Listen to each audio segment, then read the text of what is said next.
What is going on, Notre Dame fans? Mike Singer and Kyle Kelly live here on YouTube for this week's Notre Dame recruiting update. Lots to talk about in the 2024 and 2025 recruiting efforts for the Fighting Irish. Before we dive into it, folks, please do hit the thumbs up on this video so you help support our channel here at Blue and Gold, and subscribe to our Blue and Gold channel as well so you don't miss any content that we're putting out. Lots of good stuff on Notre Dame football and football recruiting. My friend Kyle, how are you doing? So far, so good. The NFL season starts tonight. I got my fantasy drafted last night. Put some prize picks in Yeah. the bank. So I'm ready to rock and roll for tonight. Hoping to get wrapped up a little bit early today so I can enjoy the official start of professional football season. Yeah, Lions Chiefs tonight. Dude, give me the Lions in an upset. Now, everyone see I haven't looked at what the quote unquote public money is, but everyone's so enthused and excited about the Lions. I think the Chiefs are going to win comfortably tonight. You know what the line is on that? I Let's don't see. off the top of my head. All right, let's see what the Google can put together real quick. 4.5, and it's probably at the Chiefs. That's an interesting line. Yeah, NFL lines are always tough for me to you know to look at because they're so small. Like the lines are so minimal. Whereas college, it's like, oh, this team's a 17-point road favorite. Oh yeah, it's probably bet the home team, right? So yeah, the NFL though, the lines are just so small. But anyways, that's why I have liked going to Prize Picks. I've had a really good time on Prize Picks, and we'll get to that in a little bit. Mister, I'm gonna call you Mister Dorito. Good morning. Good morning in the chat. John says, "Go Irish and Chiefs." Inside the Horseshoe Podcast says hello there. Good to see you, Tom. Good morning. Hope everyone is doing well. We got a lot to talk about, and I figured at first let's just dive into what the people want. It's because we're in a really interesting period, Kyle, for Notre Dame recruiting, where right now, as in like the month of August in this first week of September, there's not really a whole lot going on except for just like these ginormous names in Notre Dame football recruiting. You know, it's like you have this guy, Guerby Lambert, right? Like, is he committing to Notre Dame soon? Is he not? And then you just got, oh, and yeah, Lambert is a 6'6", 290-pound elite offensive tackle. I've said I think he could be a day one starter as a true freshman like Blake Fisher was in 2021. And then, oh yeah, you just have the most important position on the team, quarterback, recruiting for the 2025 class. Who does Notre Dame end up with between Deuce Knight and Bear Bachmeier? It does look like the Irish are in really good position for both. And we reported first of Blue and Gold that Bear Bachmeier will be visiting for the Central Michigan game. And yeah, I don't want to dive too much into the weeds of all of the scoop because, we had that at blueandgold.com, and I want to save that for, our premium subscribers. So, but I did write this article yesterday at Blue and Gold titled, Notre Dame Lucky Charms Notre Dame quarterback recruiting has heated up. Like I usually would write, it is heating up. No, it's heated up. So yeah, please do check that out at blueandgold.com. But yeah, Kyle, your thoughts on some of these quarterback recruiting developments here recently, and then any thoughts on Kirby Lambert? It's basically crunch time for 2025 quarterback recruiting. Like there's like you said, we don't want to get too into the weeds. We'll leave a lot of that premium info for our great subscribers at Blue and Gold. And of course, if you're not subscribed yet, you can easily just go to the website, hit subscribe in the top right hand corner. We always have some amazing deals going on. So, And if we don't, we yeah, will. If we don't, yes, if we don't, we will. Yeah. So yeah, go check the details out. But I mean, it's crunch time. It's basically whoever's going to commit first. Notre Dame wants their quarterback in the 2025 class, and they're not they're not going to wait. I think they should have a pretty clear answer by the end of this month. Yeah. And Notre Dame's put itself in a pretty good position because they have the 24 class basically complete. They're just waiting on one commitment from Guerby Lambert. Obviously, they're gonna sniff around some other committed prospects throughout the 2024 cycle, see if they can flip anyone there. But yeah, I mean, all their energy is basically turned toward 2025, and that begins with quarterback recruiting. Yeah. Uh, Something that I've found covering recruiting is a big hot topic is getting a quarterback to build your class, and we saw that in the 2024 cycle when Notre Dame got that early commitment from CJ Carr in June. Notre Dame's like 3 or 4 months past that deadline, but we're still early enough where there's not a ton of 2025 quarterbacks committed. So Notre Dame can get their guy in the fold. And then I think there's a lot of guys that are just on the fence about committing to Notre Dame in the 2025 class. I think there's a lot of guys that are kind of close. And I think if they get a quarterback in the fold, kind of like last year when CJ committed, that's when Cam Williams, Jack Larson, Peter Jones committed a couple months later. I think there could be some guys after they come for that Ohio State game visit. If there's a quarterback in that class, some dominoes are going to begin to fall. Wow, a lot of good stuff here. Jason says, seems like this class was done way earlier than they have been in the past. It depends on what you mean by the past, because I would say in the past 4 years, this has been pretty, ever since I started covering Notre Dame 4.5 years ago, this is pretty standard. Notre Dame wants to get it done before the start of the season, pretty much, and get it done as much as they can. So really, like you said, with the 2024 class and it being done, both of you guys talking about 22 commitments right now. It's really interesting, that national ranking being 14. And when I talk to Notre Dame sources, I mean, they feel like this class is the best that Notre Dame has had in a long time. That 2022 class for Notre Dame finished 6th. And I would say that this 2024 class is a good bit better than the 2022 one, which is interesting. Yeah, Notre Dame sources are really just, I mean, yeah, let's just say like Notre Dame is really, really excited about this recruiting class. So you have 22 commits. Cross your fingers, you get Guerby 23. I still like Notre Dame to land Guerby Lambert.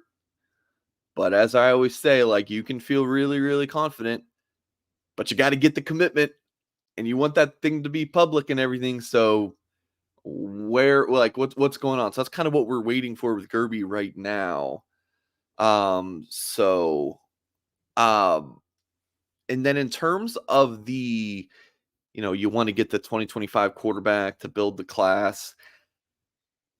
I've always thought that was a little bit overrated. I was going to take the words right out of your mouth. I think it is too, just kind of like the idea of it. But in this case, like I mentioned, I think that some of these 25 recruits are just waiting for the ball to get rolling. Once it Yeah. does, they're going to snowball behind it. Yeah. Like, I think Cam, Jack, and Peter all commit to Notre Dame, regardless of CJ. And look at the 23 class. You didn't get a quarterback until like 3 weeks before signing, or 3 or 4 weeks before signing day. You had Drake Bowen leading that class, though. So, but that's not a popular opinion of mine. So I'll just leave it there. People want to say, "Oh, you get the quarterback, and he's going to bring us a #1 class." Like, yeah, maybe not. But it is important to help build the class. Like, it's just a factor among 15 others or so, for a wide receiver committing to Notre Dame, right? Like, that's kind of how I look at it. Tom says, Mike, I really think there's a national bias when rating our commits. I don't know, Tom. It's just so subjective, in that this website might rank a few of these kids higher than this website, right? And then website B over here likes this certain group of commits higher than website A. It really just I don't think. You know what, Tom? I will say there is a national bias when rating the commits because Notre Dame's offensive linemen always seem to be ranked higher. Like, why is that? I don't know. So maybe there's a positive bias for rating Notre Dame commits. But seriously, I've been in this for so long. I will tell you that in my time covering high school football recruiting, in the past, there have been, these quote unquote analysts where I'm like, why do you have your job? It doesn't make sense. And I don't feel like that now. The guys at On3 are like real scouts. And although I disagree a lot with their evaluations, I talk to them about their process and I can kind of respect where they're coming from. So, Andrew says uncommitted guys fly off the board. It's an interesting thing. Any bias might be more related to our guys committing early. It's interesting. I think that it's possible for some, but like when I talked to both of our guys at On3, Cody Belair and Charles Power about, hey, of the Notre Dame commits, like who you guys are really excited about? Like they're talking about Logan Saldate, the lowest ranked guy in the class. So it's not as like, so I think like when you guys talk about that, it's the big star power, like the big names are the ones that the guys really will look at for the rankings. No, it can be like the guy in the thousands that like they're looking at all of them. So Jay Carr popped in, said Guerby. We just talked about Guerby. Jay Carr. I am going to get my hair cut at 12:30, and that's when I'm shaving. I'm going to get, because Jay Carr and I made a little wager. And let me actually make sure that I have the correct time. Okay. I did not even jot it down, so I need to figure out what time my haircut. I think it's 12 or 12:30. So Jay Carr, I got you, bro. All right, Kyle, I've done a lot of talking. I'm gonna throw it back to you, my friend. I mean, nothing else to really cover. We are just in wait and see mode. If I'm not mistaken, Guerby Lambert's high school team plays tonight. I felt like I think everyone's kind of felt like that the start of high school season, like it is for most kids. I mean, anytime we talk to a lot of these recruits, are always saying, "I want to commit before my senior season. I want to commit before my senior season." It's almost gets like nauseating to hear it so often. Well, the senior season is here for Guerby Lambert, and he's a quiet guy. Hey, I would not be surprised in the slightest if we found out he just kind of came off the field and said, I'm committed to Notre Dame or Right. committed to one school or the other. Like he just does things a little bit differently. I know like there's been a couple of guys over the last year or so that I feel like I've noticed have committed after their high school games. I know Caleb Beasley. I know that's probably not a name to bring up as a great example because he ended up going to Tennessee. But I remember they basically did it on the field with his team surrounded by him and was on like social media. And I think David Stone, another high profile recruit in the 24 class, 5-star defensive lineman, he committed after one of his games. So I think those were a little bit premeditated, though. Everyone kind of knew Right. those were coming. They were scheduled. But yeah, we're in wait and see mode for quarterbacks, and we should have a definite clear answer, I'd say, by the end of the month within the next 2 weeks. And Guerby Lambert, it's we're always checking our phones with that one. Yeah. Yeah. Pretty much. Andrew said, Mike, you are the man. Well, I appreciate it, Andrew. He says, but I disagree on your take on not caring what type of quarterback Notre Dame should get unless we are willing to adapt the offense we've recruited runners and ask them to be conventional. Like I said, and this is something I talked about in the video that I did with Darren, you get a quarterback who can throw and can move. Like that's just football now. Like that's just it. I don't know. I mean, short, tall, sure. You want a 6'6" quarterback who runs a 4.3 and is built like Ben Roethlisberger. Yeah, sure. Like that's the type let's go after. But like that's just college football now. You need in So football in general. basically, Derek Meadows, if you could throw a pass. Right, yeah. Exactly.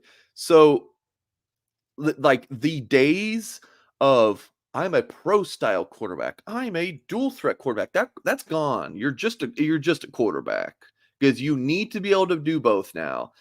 That's just the situation. So, and I feel pretty strong on that. I So got a quick thought there, Mike, sure. because I was listening to I was cramming yesterday for my fantasy football draft. Ever since I started my full-time job covering football, it's like you don't really have time to become a fan anymore. It's like It's true. everything you do is like it feels crammed. So I was doing that for my fantasy football draft, trying to listen to some podcasts, and I remember they said, kind of in the past, like for fantasy football, um, if you could get a guy that was like, a running quarterback, that was like a super big deal because, obviously you get points for the yards and And more rushing touchdowns. That's more whole deal. points for Yeah, rushing touchdowns and yeah, go ahead. that whole deal. So, but basically, it's like, well, now, that's all. It's kind of basically there's like four quarterbacks: Josh Allen, Lamar Jackson, Patrick Mahomes, and Jalen Hurts. Like basically, those are like your four league winners because those guys can run.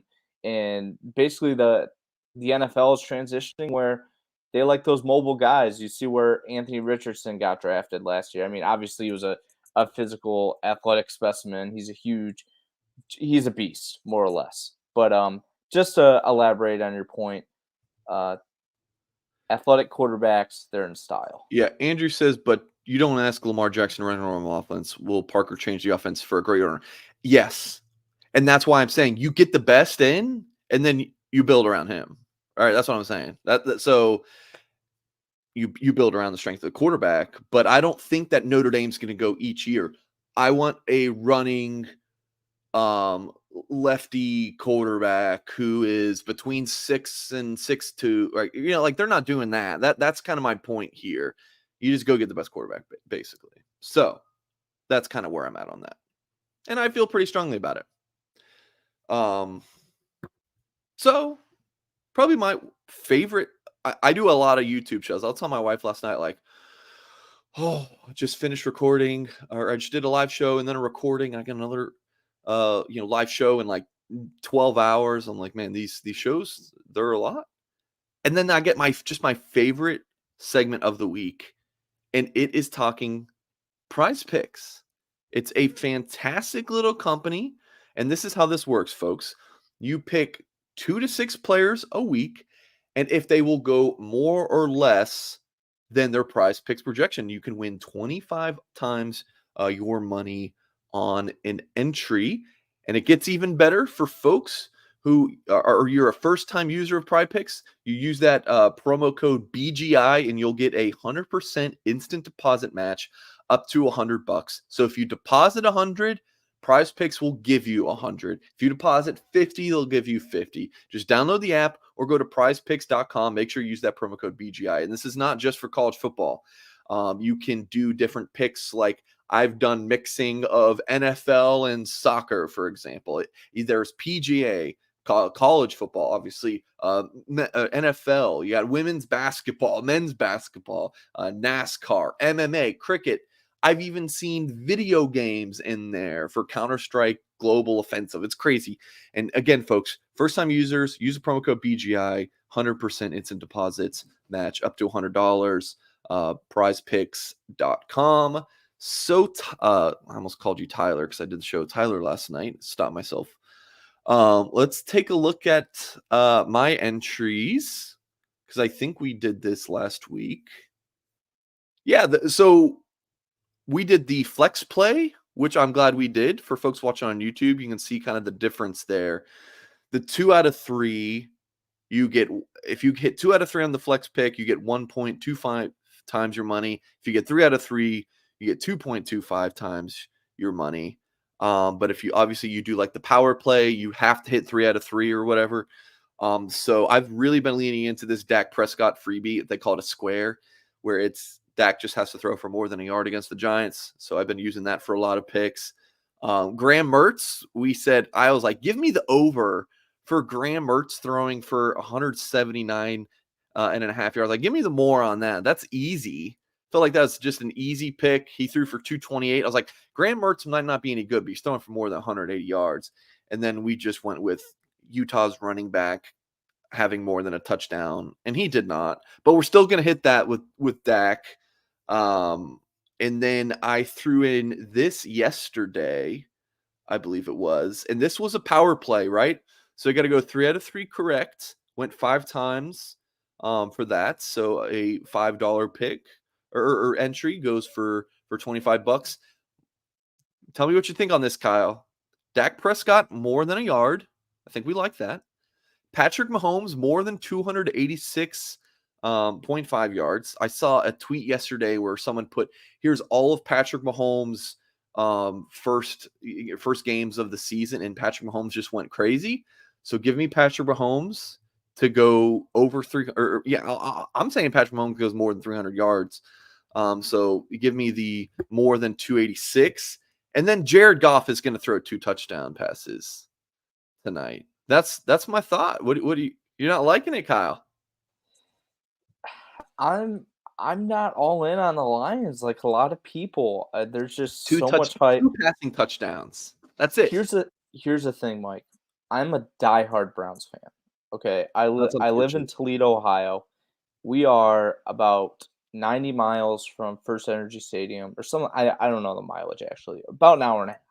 Yeah. Ford Field, little over an hour. So there's a lot of Lions, there's a lot of Browns fans, and it's also like a melting pot of NFL fans. Yeah.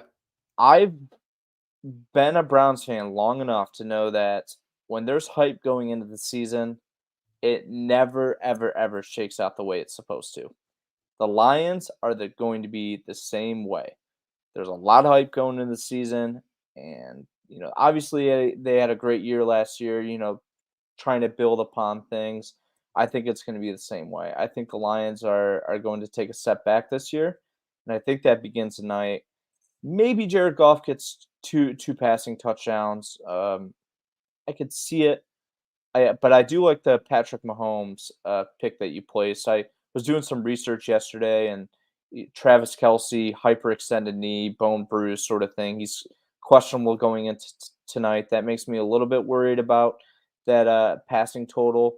But yeah, if I'm not mistaken, Patrick Mahomes is thrown for at least 250 yards when he doesn't have Kelce. So we shall see. Yeah, you're right, Jason. I do have Cleveland PTSD.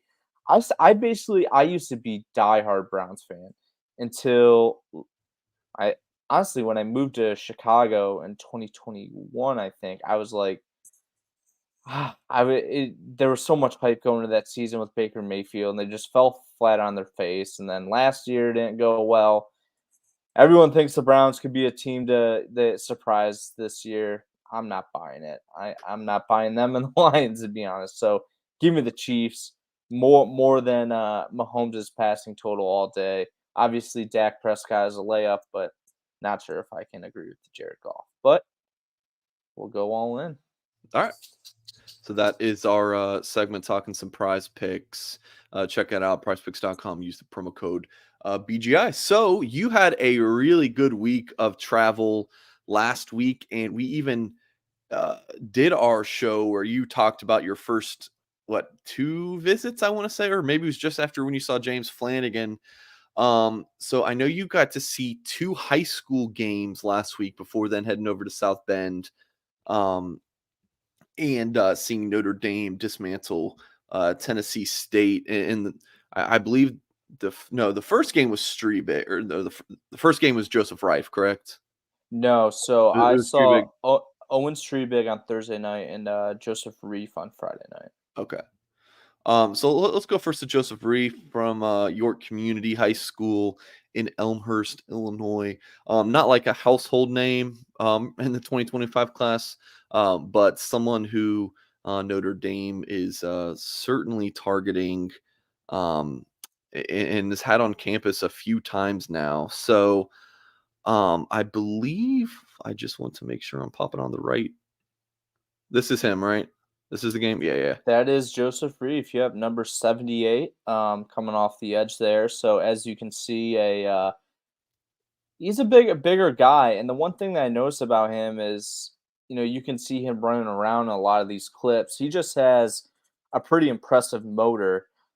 He's a like this clip here, just he's always rolling after the quarterback. It seems like even after a pass play, he's always, trying to chase downfield to see if he can help, make the play if there was a completed pass or something like that. And kind of interesting, he did play some left tackle last Friday night, which I was not really expecting at all. They subbed him out a few times for different situations. I think probably to just get him a breather. But I almost was like, okay, with this number 78, I wonder if he's more of an offensive lineman, offensive tackle. But I think Notre Dame likes him as a defensive lineman. Obviously, that's the way other schools are recruiting him as well. Probably translate to more of a interior, like three tech defensive lineman, maybe a strong side guy at the next level. I don't see him being a viper. We have him rated at, or I guess classified as a defensive lineman at on three. That's sort of how I see him playing at the next level. I think Notre Dame is in the process of like kind of just evaluating him, watching how this junior season goes. They offered him after he camped at I don't think it was the Irish Invasion, it was one of their evaluation camps I think so. last June. And Al Washington's been keeping in touch. When Notre Dame defeated Navy week 0, Al Washington texted Joseph Reif after the game and just like, hey, did you watch just what we did? And they're keeping in touch. So yeah, that's an exciting guy to keep an eye on. Especially a Chicago area guy. I know a lot of our loose emoji message board subscribers. They love those Chicago area guys. I am, big fan of those guys as well. Being a Midwestern guy myself, so yeah, Yep. an intriguing target to say the least. Yep. So that's Joseph Reif. Got to think that Notre Dame is in a pretty good spot for him. Offers from Iowa, Northwestern, obviously Notre Dame, Purdue, Louisville, Cincinnati. So one to keep an eye on. Uh, while he might not be just like that major household name, Owen Streebig definitely is. The 6'7", 295-pounder from Catholic Memorial in the Badger State. Number 75 overall player, number 9 offensive tackle, on 3, has him rated significantly higher, I would say, than the rest of the industry. And yeah, your thoughts on seeing this young man, and then thoughts on his recruitment. Kind of a disappointing game to go to, just from the sense that I think they won like 47, 49 nothing or 42 nothing. It was pretty much a blowout. And as a result of that, like Catholic Memorial scored like within the first 3 plays of every one of their offensive drives. So I think they even had like 2 special teams touchdowns, and they called off the dogs pretty early on in the second half. So I didn't get to see a ton of Owen Streebig, but obviously here have some clips here, and just in the clips that I did see, it's hard not to look at him and think this is Joe Alt 2.0. This is going to be Oh, Notre Dame's future left tackle or wherever he goes. I think Owen's just an outstanding talent on 3. Yeah, he is big. Troll sniper, he is. He is a big boy. He's every bit of 6'7". I don't know if he'll be able to keep on the 300 pounds. This is one of my favorite clips. He pushes the kid down. It's like, oh, I'm sorry, it was after the play. Like, I'll pick you up. Like, Owen's a super nice kid. um, I don't know if he'll be able to keep on like 300 pounds during the season, but he's a big boy, and he is your true Midwestern left tackle, and a guy that I think if Notre Dame doesn't get Catholic Memorial left tackle Guerby Lambert from West Roxbury, Massachusetts, near Boston, I think they got another Catholic Memorial offensive tackle in the bank from Milwaukee, Waukesha, I forget how you pronounce it, area, in Owen Streebig. I decided to not try to pronounce that for that reason. So you're a bolder man than I. I forget Um, where it is. It doesn't sound the way it's spelled, so I probably botch it. So so I finally got to hit the road, and my trip was to see Anthony Knapp from Roswell, Georgia. 6'4", 265 pounds is what he's listed at. I'm told that he's bulked up a little bit, 6'4", 278. And it was a pretty interesting. He's just an interesting evaluation. And I always like to mention when we talk about Knapp, just for folks watching on YouTube, look at those rankings. Notre Dame's got him ranked very, very, very higher than everyone else. So it's like, how can someone look at fill in the blank Notre Dame commit? How can On3 rank him so much lower than everyone else? Why do they hate it? All right, well, there you go. There's the opposite. I'm telling you, this is why when Tom said earlier, oh, there's a bias. Like, sure, there's a bias. The bias in that this is subjective and this is how they rank kids. So On3 absolutely loves him as the nation's number 184 overall player, number 9 interior offensive lineman. And then everywhere else, he's just a normal old 3-star. So, and a really interesting player. So here's him at right tackle, actually kind of tight end. He would either play left tackle or he'd move over to like tight end on the right side of the line for an unbalanced line. And you had that stretch play where he would get out and show his athleticism. He looked really good. He had a holding call and he had I think the DN just kind of surprised him because Knapp had been manhandling him all night, and then the kid just kind of bull rushed him, and Knapp was surprised. And then my boy Anthony needs to learn to not talk too much junk when the referee is standing right next to you. So you got to be careful on that. But this was actually my first time seeing Knapp. My other couple times to try to see him just kind of fell through. But he was powerful, very athletic, gritty. I think all the traits you want in an interior offensive lineman. Now he's playing at 278 pounds. But I think he easily gets up to 300 pounds at Notre Dame, 6'4", 300. I think that's about, isn't that what Pat Coogan's at right now? Like, I kind of see a little bit of like Pat Coogan, and Pat Coogan's listed at 6'5" and 1/8, 303 pounds. Like, to me, I'm like, all right, Pat Coogan and a little bit more athletic. So Anthony Knapp, and I know in talking to sources at Notre Dame, they are just super, super excited about this young man. So not, one that everyone's talking about and super excited about just in terms of like star power for this recruiting class at Notre Dame. But Anthony Knapp, Notre Dame's really excited about him. On3 loves him. That's Anthony Knapp. You just see like that little, let me see if I can replay this.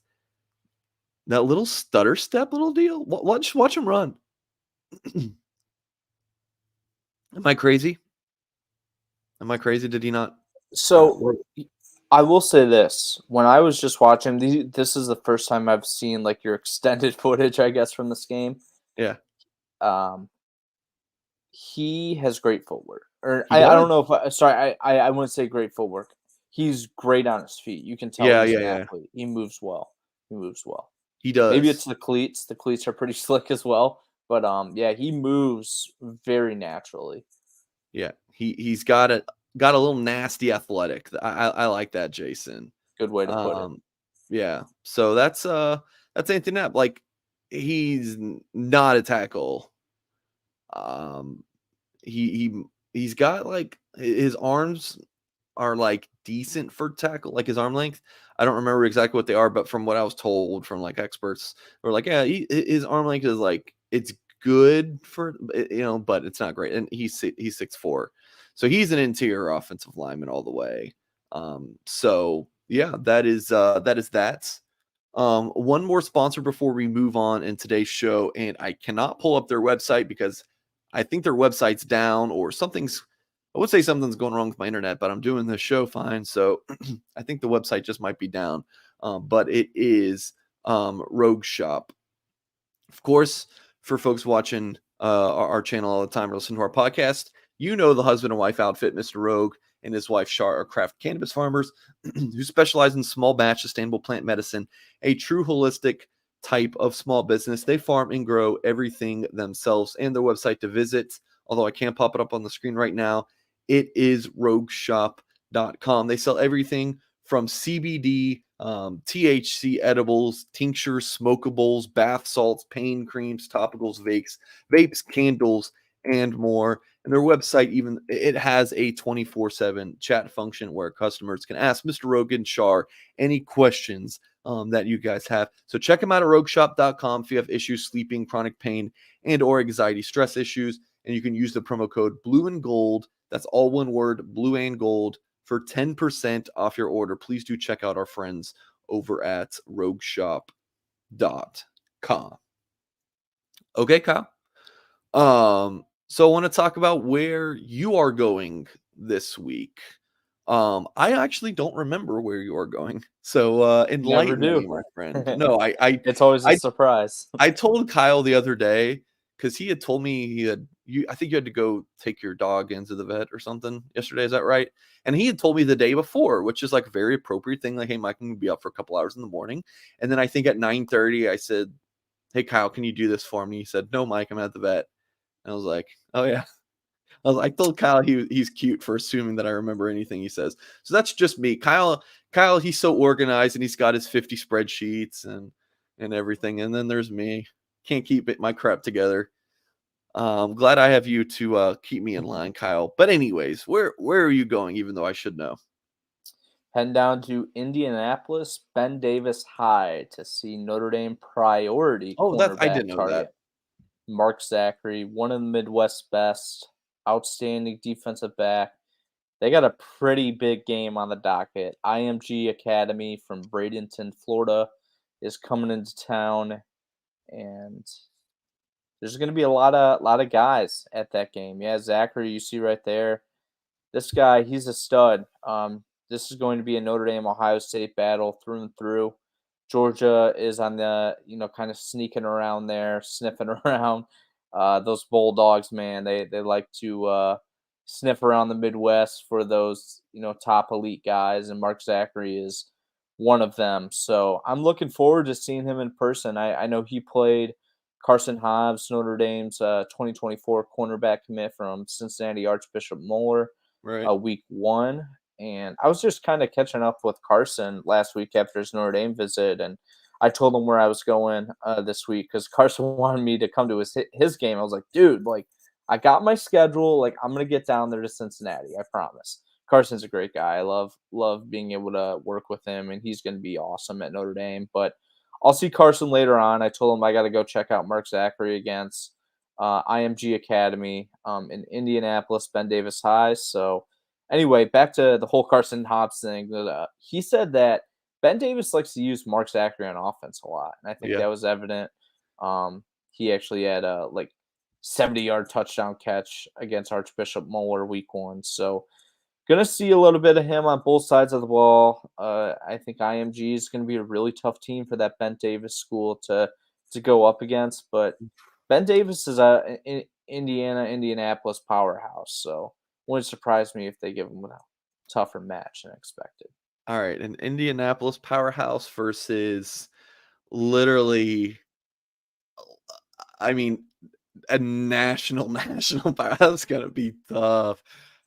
I'm pretty sure Ben Davis won a football national championship 15 years ago or something. So they got a good football program. We'll see. They We'll see what do, but happens. IMG is not a football. It's a football factory. Like they recruit nationally. They don't play in the Florida High School Athletic Association because of what they do. They're just like, think Notre Dame being an independent program, but there's no playoff. Like, how fun would that be? No, not at all. So I would put the spread at this game at like 24. Hey, I'm all in on my Midwestern high school All right. football. Are you want to take that? You want to take that spread on me? IMG Academy is on upset alert. So all right, so you would take the plus 24 on Ben Davis. Yeah. Okay. All right. Well, $100. I'm kidding, buddy. Oh, how did this get on the stream? Taco Bell rolled chicken tacos are back. You know where I'm heading soon. Josh, I was going to see quarterback target priority target. How about that? Deuce Knight.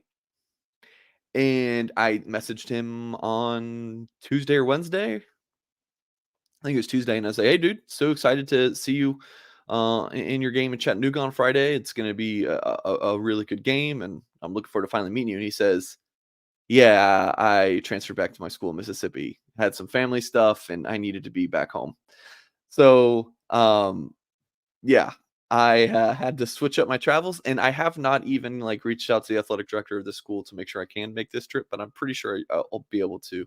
I'll be up in Rossville, Georgia, seeing class of 2025 offensive tackle Josh Petty from Fellowship Christian School. Listed at 6'4", 265, which I think is the same, excuse me, listing as Knapp, but this kid, I have a very hard time seeing that those are the accurate measurements right now. And he's in the 2025 class, but this kid's a tackle for sure. Number 29 overall player in the country, number 5 offensive tackle. Notre Dame offered him in May, I believe. Joe Rudolph, when he was at Virginia Tech, was one of the first coaches to extend a scholarship offer to Josh Petty. And then, of course, Rudolph comes to Notre Dame and then offers Petty back in May. So that connection is pretty important. Yeah, Notre Dame's probably more like I think I've predicted Augustine and Strebig at Notre Dame. I think those guys are much more likely than Petty. But when I was looking up, like, where can I go last minute now with this cancellation? Texted Notre Dame source, like, hey, is Josh Petty a good target to see? And got a one-word answer of yes. So that's where I will be at most likely on Friday. Definitely want to stay local for a last-minute trip to then have a 12 p.m. game the next day to cover from my home base here. So we'll expect to see Josh Petty. So back-to-back weeks of offensive linemen for me. So should be fun. And speaking of fun, had a good show today, Kyle. I think we'll put it there because I do have a haircut in 15 minutes, and it's a 15-minute drive, so I basically got to go right now. I got to do it for Jay Carr because we had a little wager, and even though I didn't get anything, if I won, it's fine. So we're gotta go get my haircut, and then I'll be clean shaved for my show on Friday or Saturday. I know, Kyle, it's a shock. So Can't wait to see it. So we will no, Jason, won't be from there. But yeah, I do not shave daily, J Carr. But yeah, that's gonna be it. Nope, no mullet, Corey. We're gonna put it there because I literally am going to get in the car. Well, I guess I gotta feed my pets, but we'll figure it out. Mike's gonna figure this out. Kyle, I appreciate all the great insight on this show, folks. If you're with us live or watching back, please do hit the thumbs up on this video. Subscribe to our channel for more content. Go to blueandgold.com for a lot more Notre Dame football and recruiting coverage. And for podcast audience, please do leave us a good review if you would be so kind, wherever you listen to your podcast. Appreciate you all, and we'll catch you next time.